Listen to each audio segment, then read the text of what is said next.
Hello students, good morning. Myself is Manoj Modi. Welcome you once again in my English Academy channel. आज की इस video में हम tales की कुछ अन्य बारीकियों को स्टेप बाय स्टेप सीखेंगे। चलिए स्टार्ट करते हैं इस वीडियो को। जैसा कि मैंने आपको बताया था, टेल्स तीन है, प्रेजेंट, पास्ट और फ्यूचर।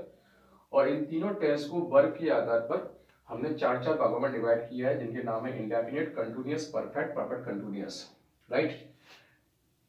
यहाँ प्रेजेंट इंडेफिनिट की हेल्पिंग वर्ब है डज और डू, पास्ट इंडेफिनिट की है डिड और फ्यूचर इंडेफिनिट की है विल और शैल।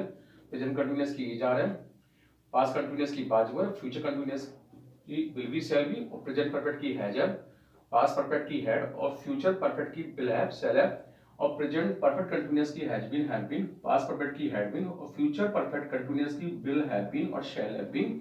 ये इस टेंस की हेल्पिंग वर्ब है। अब आपको ये समझना, जब भी सेंटेंस में डज, डू, डिड, विल, शैल आप अप्लाई करेंगे तो आपको वर्ब की फर्स्ट फॉर्म का यूज करना होगा। और जब आप इज, आर, एम बाद verb will be, shall B लाएंगे तो वर्ब में आपको आईएनजी लगाना होगा, जिसे हम बी फोर भी कहते हैं। और has have, had have, will have, shall have के साथ वर्ब की third form has been, have been, had been, will have been, shall have been के साथ वर्ब में आप आईएनजी लगाएंगे। तो इस पर कुछ क्वेश्चन एग्जाम में आप पर पूछे जाते हैं। जैसे फॉर एग्जांपल मैंने एक क्वेश्चन लिखा, आई हैव और ये लिखा है फूड। और आपसे क्वेश्चन में, ये पेपर में ये पूछा जाएगा कि यहाँ पर ईटिंग आएगा या फिर ईटन आएगा। राइट। तो आप देखेंगे इस सेंटेंस में हमने हैव हेल्पिंग वर्ब का यूज किया है और हैव के साथ वर्ब की थर्ड फॉर्म आती है और ईट की जो थर्ड फॉर्म होती है वो होती है ईटन। तो इस सेंटेंस का जो सही आंसर है वो कौन सा है? ईटन। और इस सेंटेंस का हिंदी मीनिंग कुछ इस तरह से है, मैंने खाना खा लिया है। राइट। नेक्स्ट सेंटेंस, मैंने एक सेंटेंस लिखा है डज शी और हियर और क्वेश्चन मार्क, और मैंने आपसे पूछा यहाँ पे स्टडी आएगा या फिर स्टडिंग आएगा। राइट। अब इस सेंटेंस में मैंने आपसे पूछा कि यहाँ स्टडी आएगा या स्टडिंग आएगा। तो इस सेंटेंस में हमने हेल्पिंग वर्ब लगाई है डज और डज के साथ वर्ब की आती है फर्स्ट फॉर्म। तो स्टडी और स्टडिंग में से आप देखेंगे कि यहाँ स्टडी जो है ये फर्स्ट फॉर्म है, इसलिए इसका आंसर कौन सा है? स्टडी। राइट। तो डज शी स्टडी है, इसका मतलब ये है कि वो क्या वे यहाँ पढ़ती है। इसी तरीके से question number third, I did not और हियर, और मैंने आपसे पूछा कि यहाँ प्ले आएगा या फिर प्लेड आएगा। तो आप देखेंगे इस सेंटेंस में हमने जो हेल्पिंग वर्ब लगाई है वो डिड लगाई है और डिड के साथ वर्ब की फर्स्ट फॉर्म आती है और प्ले और प्लेड में से वर्ब की फर्स्ट फॉर्म कौन सी है? प्ले। राइट। इसी तरीके से question number four, he has been me since morning. Right. और आपसे पूछा गया है कि यहाँ पे कॉलिंग आएगा या फिर कॉल्ड आएगा। अब इस सेंटेंस में देखेंगे आप हेल्पिंग वर्ब है हैज बीन। तो जैसा कि मैंने आपको बताया था कि अगर कोई सेंटेंस परफेक्ट कंटिन्यूअस में है, यानी कि कोई भी सेंटेंस जो परफेक्ट कंटिन्यूअस में है, चाहे वो प्रेजेंट का हो, चाहे वो पास्ट का हो, चाहे फ्यूचर का हो, और सेंटेंस में आपने हैज बीन और हैव बीन और had been, will have been, shall have been apply किया हुआ है, यानी कि ये हेल्पिंग वर्ब आपने सेंटेंस में यूज की गई है, तो आप याद रखना इस सेंटेंस में टाइम का यूज किया जाता है और हम उस टाइम के पहले सिंस व फॉर का यूज करते हैं। मतलब कहने का मतलब ये है कि जब भी टेंस परफेक्ट कंटिन्यूअस होगा तो उसमें टाइम दिया होगा और उस टाइम के पहले आप सिंस और फॉर का यूज करेंगे।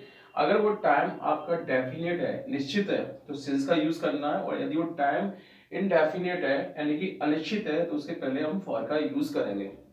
डेफिनेट और इनडेफिनेट से मतलब ये है, निश्चित और अनिश्चित से मतलब ये है कि हमें अपने काम करने का यानी क्रिया के शुरू होने का राइट टाइम हमें पता हो कि वो क्रिया कब से स्टार्ट हुई है, एग्जैक्ट टाइम हमें पता हो, तो हम उसके लिए सिंस का यूज करेंगे। तो जैसे मॉर्निंग, आफ्टरनून, इवनिंग, ओ क्लॉक, चाइल्डहुड, संडे, मार्च 1970, 1977, इन सब के पहले हम सिंस का यूज करेंगे। यानी कि मॉर्निंग, आफ्टरनून और इवनिंग। ओ क्लॉक का मतलब होता है बजे, और चाइल्डहुड का मतलब होता है बचपन। बचपन एक बार आता है, निश्चित समय है। और किसी भी दिन डे का नाम लिखा हो, चाहे संडे हो, चाहे मंडे हो, चाहे ट्यूसडे हो, किसी भी मंथ का नाम दिया हो, जनवरी, फरवरी, मार्च, और कोई भी ईयर दियो, तो आप उन सबके पहले सिंस का यूज करेंगे। और अगर सेंटेंस में सेकेंड, मिनट और डे, वीक, मंथ, ईयर और डिकेड लिखा हुआ है, तो इन सब के पहले आप फॉर का यूज करेंगे। डिकेड का मतलब होता है 10 साल, यानी कि 10 इयर्स। ठीक है, तो आप सेंटेंस में देखेंगे कि अगर वो परफेक्ट कंटिन्यूअस है तो आपको सिंस और फॉर का यूज करना है, और ये एग्जाम में पूछा जाता है। फॉर एग्जाम्पल, जैसे मैंने एग्जाम्पल लिखा हुआ है, I have been reading, I have been reading, morning लिखा हुआ है, मॉर्निंग लिखा हुआ है, और आपसे ये पूछा गया है कि इसमें सिंस आएगा या फिर फॉर आएगा, राइट। तो आप देखेंगे इस सेंटेंस में मॉर्निंग लिखा हुआ है, मॉर्निंग निश्चित समय है, तो निश्चित समय के पहले हम सिंस का यूज करेंगे, इसलिए सेंटेंस में क्या आ जाएगा, सिंस मॉर्निंग, राइट। साथ साथ आपको ये भी देखना है कि जब भी सेंटेंस में आप सिंस लगाएंगे तो आपको ये याद रखना है कि टेंस परफेक्ट कंटिन्यूअस में होना चाहिए। और ये आपको कैसे मालूम पड़ेगा परफेक्ट कंटिन्यूअस में, उसमें helping verb has been, have been, had been, will have been, shall have been में से किसी एक का यूज किया गया होगा।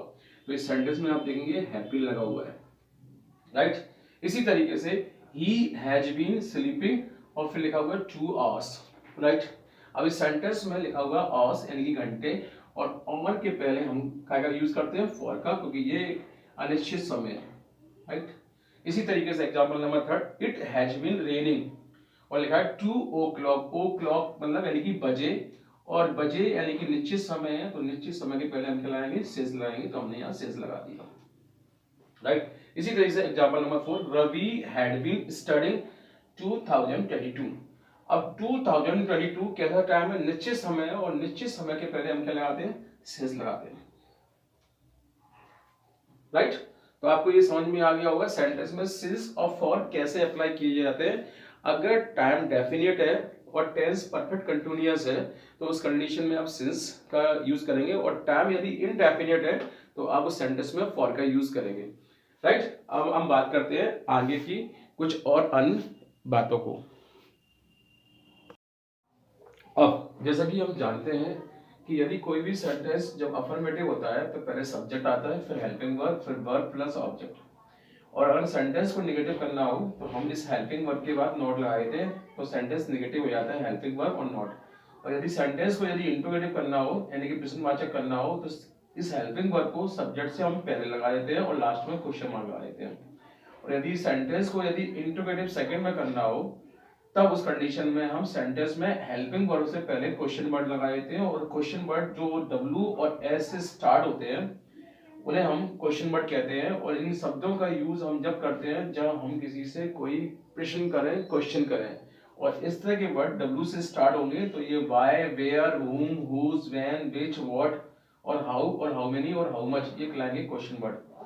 तो फ्रेंड्स आपको ये देखना है कि सेंटेंस में आपको क्या करने के लिए कहा गया। जैसे सेंटेंस लिखा हुआ है ही does not fly a kite, और इस सेंटेंस को ये कहा गया कि इस सेंटेंस को इंट्रोगेटिव कीजिए, चेंज इनटू इंट्रोगेटिव।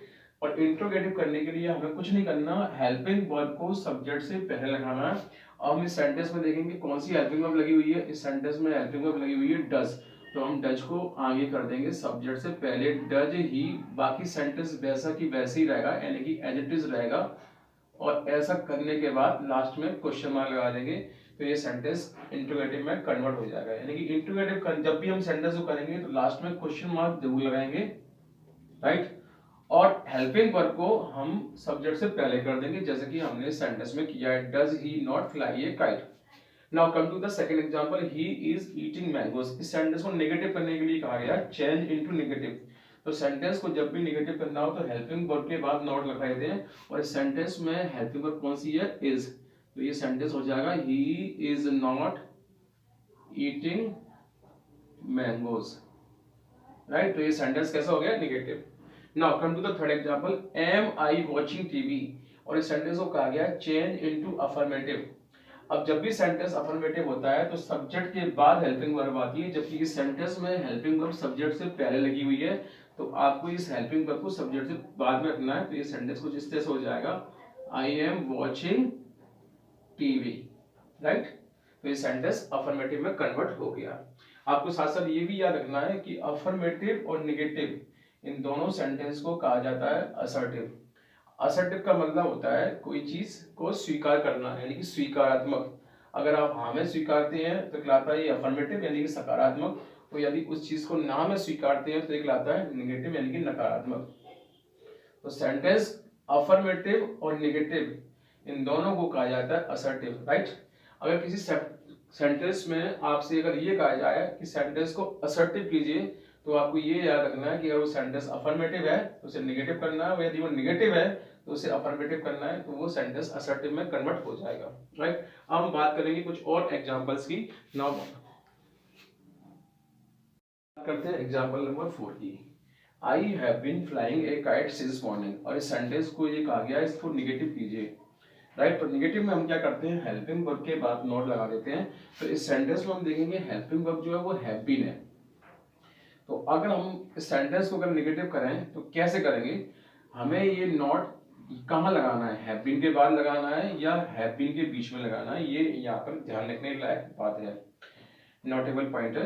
तो आपको जब भी किसी सेंटेंस में इस तरह से अगर हेल्पिंग वर्ब दी हो, has been, have been, will have been, shall have been या हैड बीन, तो आप याद रखना कि आपको उस हेल्पिंग वर्ब के पहले वाले पार्ट के बाद, मतलब पहले वाले जो लिखा हुआ है हैव, इस वाले पार्ट को यहाँ ब्रेक करते हुए नोट को लगाना है, राइट।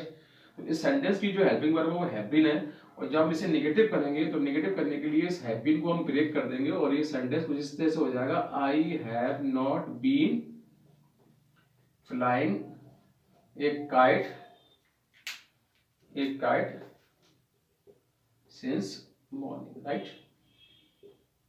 अब next sentence, he had been cooking food since morning, इसमें भी हेल्पिंग वर्ब had been लिखी हुई है, और हमने कहा है कि सेंटेंस को इंट्रोगेटिव कीजिए, और इंट्रोगेटिव में हेल्पिंग वर्ब आगे आती है, तो हम हेल्पिंग वर्ब के केवल हेड वाले पार्ट को आगे करेंगे और बी वाला पार्ट वहीं की वहीं रहेगा। तो ये सेंटेंस कुछ इस तरह से नेगेटिव हो जाएगा, had he been cooking food since morning, right. और साथ साथ लास्ट में हम क्वेश्चन मार्क भी लगा देंगे, राइट। अब नेक्स्ट सेंटेंस में he will have been playing since morning, और इस सेंटेंस को आगे नेगेटिव कीजिए। तो जैसा कि मैंने बताया था कि कभी भी किसी भी सेंटेंस में has been, have been, had been, will have been, shall have been लगाओ तो पहले वाले पार्ट को आपको ब्रेक करना है। तो इस सेंटेंस में 3 पार्ट है, will have been, first part, second part, third part, और आपसे कहा गया इसको नेगेटिव करो, तो इस पहले वाले पार्ट को ब्रेक करते हुए, यानी कि विल के बाद आपको नॉट का यूज करना है। तो ये सेंटेंस नेगेटिव इस तरह से हो जाएगा, he will not have been playing since morning, right. अगर सेंटेंस को इंट्रोगेटिव करने के लिए कहा गया होता मान लीजिए, तो आपको कुछ नहीं करना था, केवल इस विल को क्या करना था, आगे करना था सब्जेक्ट से पहले, और हैव बीन वाले पार्ट को वहीं की वहीं रखना था, राइट। अब हम कुछ और एग्जांपल को देखेंगे। अब आपके पास सेंटेंस नंबर 7 और 8 और 9, 10, इन चारों ही सेंटेंस को आपको नेगेटिव करना है, right. He cooks food, he cooked food, they cook food, he studies at night। इन चारों सेंटेंस को आपको नेगेटिव करना है, और नेगेटिव करने के लिए हमें हेल्पिंग वर्ब के बाद नॉट को लगाना है, राइट। अब इस सेंटेंस में हेल्पिंग वर्ब नहीं दी हुई है, ये फर्स्ट सेंटेंस, इसमें भी कोई हेल्पिंग वर्ब नहीं है, और इसमें भी कोई हेल्पिंग वर्ब नहीं है, इसमें भी कोई हेल्पिंग वर्ब नहीं है, इसमें भी कोई हेल्पिंग वर्ब नहीं है। तो जैसा कि मैंने आपको बताया था, अगर किसी सेंटेंस में हेल्पिंग वर्ब नहीं दी हो तो आपको ना वर्ब को देखना है, राइट। वर्ब कहां पर होगी, सब्जेक्ट के तुरंत बाद जो दिया होगा वो वर्ब होगी, राइट। अब इस वर्ब की यदि सेकंड फॉर्म लगी है तो आप समझ जाना टेंस कौन सा है, पास्ट इंडेफिनिट है, राइट। और अगर इस वर्ब में अगर एस या ईएस लगा हुआ है, एस या ईएस लगा हुआ है, या वर्ब की फर्स्ट फॉर्म लगी हुई है, तो आप समझ जाना टेंस कौन सा है, प्रेजेंट इंडेफिनिट, राइट।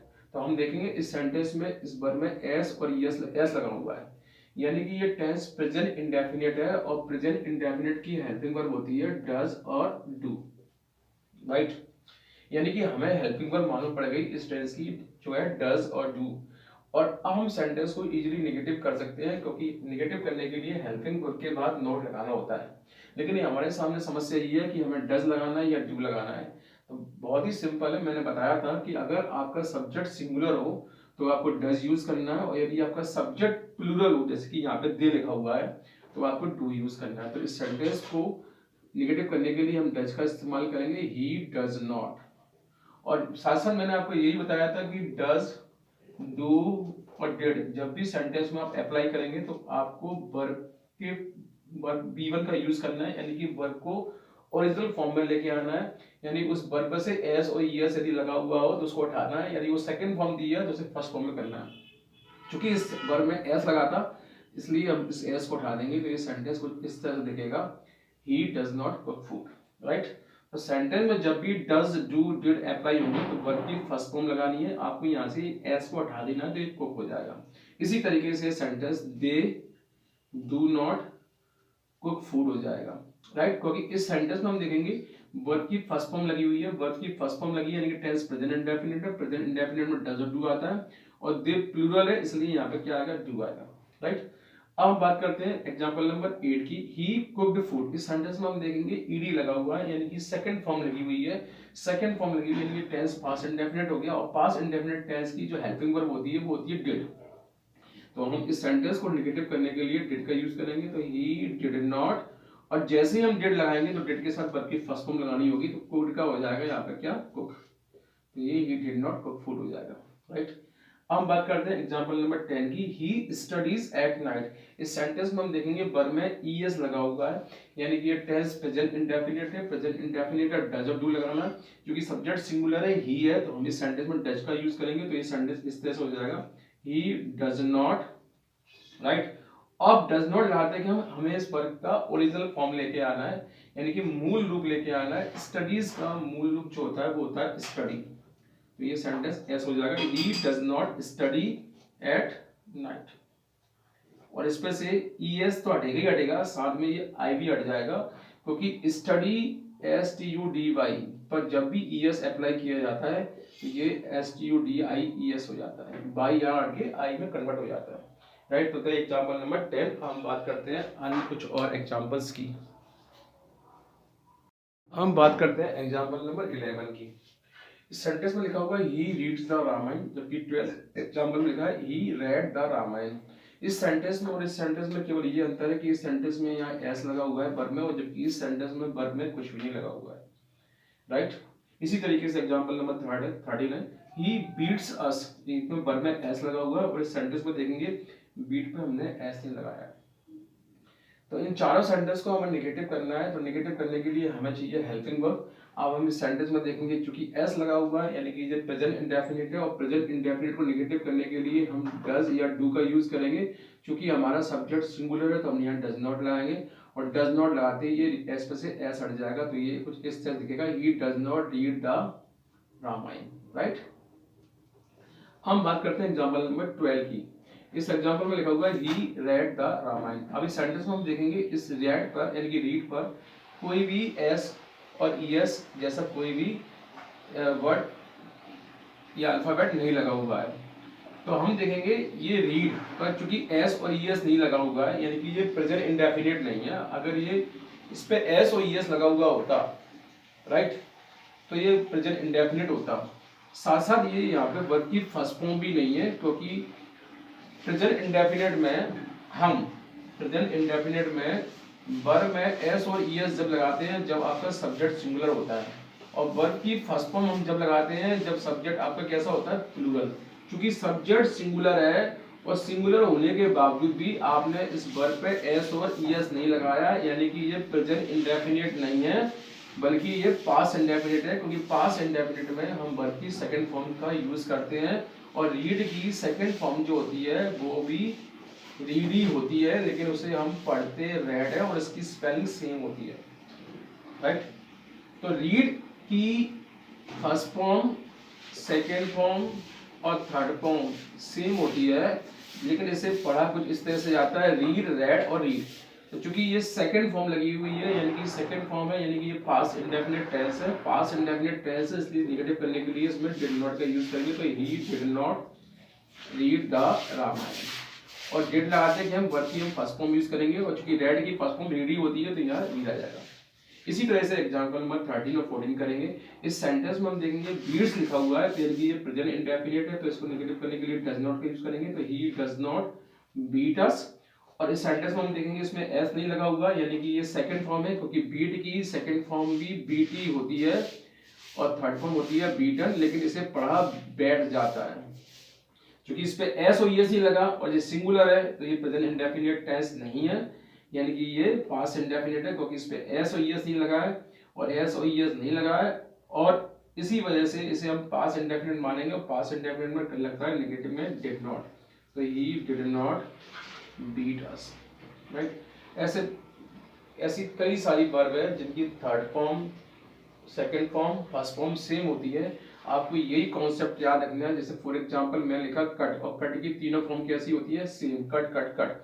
अगर आपको एग्जाम में इस तरह का क्वेश्चन आ जाए, जैसे मैंने लिखा है example number 15, he cut a tree, right. अब यदि मैं इस पे एस लगा दूंगा तो ये प्रेजेंट इंडेफिनिट हो जाएगा, और इसको नेगेटिव करने के लिए आप लिखेंगे ही does not cut a tree. लेकिन इन केस अगर इस पे एस नहीं लगा है और ये सेंटेंस कुछ इस तरह से लिखा है ही कट ए ट्री, तो इसका मतलब ये सेंटेंस पास्ट इंडेफिनिट का है, और ये कट जो है यहाँ पे सेकंड फॉर्म है, तो ये ही did not cut a tree, इस तरह से इसका सेंटेंस नेगेटिव होगा। ऐसी बहुत सारी वर्ब है जिनकी first form, second form, third form same है। हम आगे के वीडियो में ऐसी कुछ और वर्ब को पढ़ेंगे जिनके तीनों फॉर्म सेम है। Thanks for joining us. अगर आपको ये मेरा वीडियो पसंद आया तो वीडियो को लाइक कीजिए, चैनल पर नए हैं तो चैनल को सब्सक्राइब कीजिए। बाय।